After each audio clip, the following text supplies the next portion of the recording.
In the fast-paced world of software development, mistakes can be costly. Remember PayPal's $92 quadrillion mistake?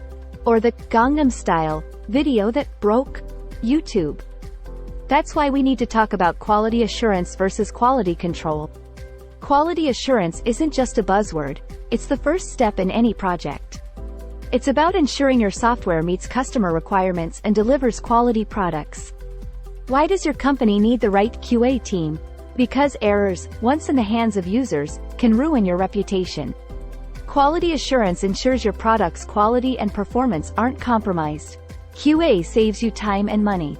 Detecting and fixing issues early prevents costly late-stage corrections. It safeguards your business's reputation. And it enhances security. Users won't trust a product if it's not secure. QA finds vulnerabilities and builds trust. Our QA team ensures your product is developed without faults. We're here to make sure the end product functions as it should. So, how does quality assurance work? It starts with analysis, followed by planning, design, execution, and defect reporting, regression testing, and finally release testing. Now, let's talk about quality control, the final stage of software testing. It focuses on the product's interface, performance, and functionality. Why distinguish between QA and QC? It helps your team stick to best practices and avoid problems down the road.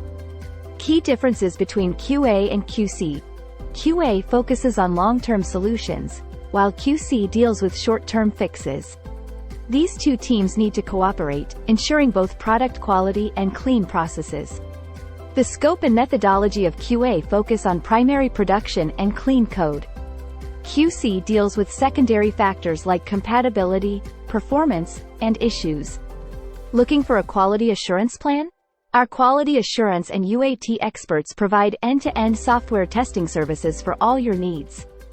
In the world of software, don't gamble with quality. Contact us today for software that stands out.